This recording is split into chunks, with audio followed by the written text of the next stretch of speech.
Bienvenue à tous et à toutes de la part de PIWC Bayreuth. Aujourd'hui, j'aimerais partager avec vous cette parole de Dieu que nous lisons dans Matthieu chapitre 28, verset 19, et qui dit « Allez, faites de toutes les nations des disciples, les baptisant au nom du Père et du Fils et du Saint-Esprit. » Dans cet ordre suprême de Jésus à ses disciples et à son Église, chaque mot doit être pesé. « Allez », dit-il.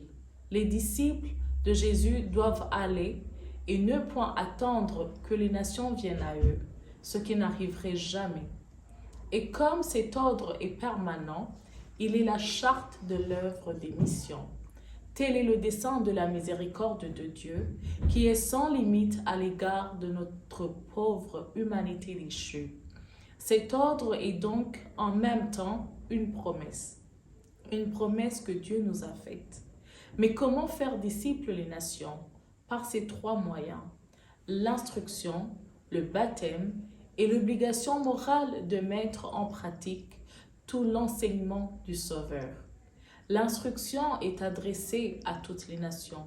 Le baptême est administré à ceux qui, d'entre ces nations, ont été faits disciples.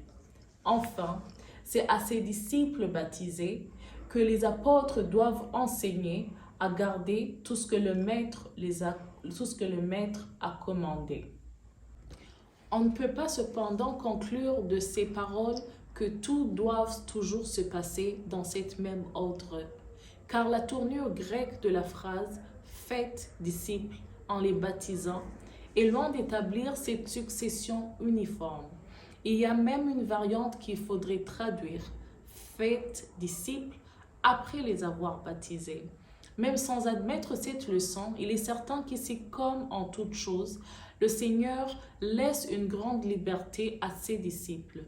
Aussi, voyons-nous, les apôtres faire souvent usage de cette liberté en exigeant pour le baptême non une instruction religieuse complète, mais simplement la confession des péchés et la foi en Jésus comme Sauveur.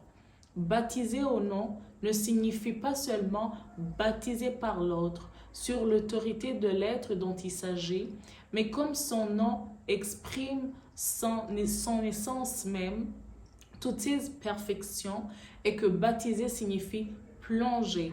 C'est introduire le néophyte dans une communion vivante avec Dieu. Ainsi, baptiser au nom du Père et du Fils et du Saint-Esprit, c'est baptiser avec l'assurance que toutes les grâces dont le Dieu trois fois saint et la source seront communiquées aux croyants, qu'il est reçu par le baptême dans la communion du Père, source éternelle de tout amour, de toute vie, dans la communion du Fils qui l'a racheté et qui fait de lui un membre vivant de son propre corps, dans la communion du Saint-Esprit qui l'éclaire et le sanctifie. Telle est la riche et profonde signification du baptême chrétien qui a pour fruit la purification et la régénération par le Saint-Esprit. Nous trouvons ainsi dans cette solennelle parole de Jésus-Christ une révélation complète de Dieu, telle que l'Église le connaît et l'adore, et tel qu'il répond seul aux profonds besoins de notre âme. L'Écriture, en effet, ne présente pas les rapports de ces trois êtres de l'essence divine comme un objet de spéculation, mais comme la source de toutes les grâces qui sont indispensables à la vie spirituelle.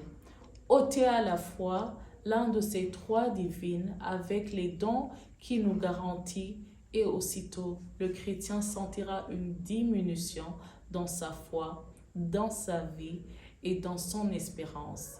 Merci d'avoir suivi cette parole de Dieu et que Dieu vous garde et vous bénisse. Amen.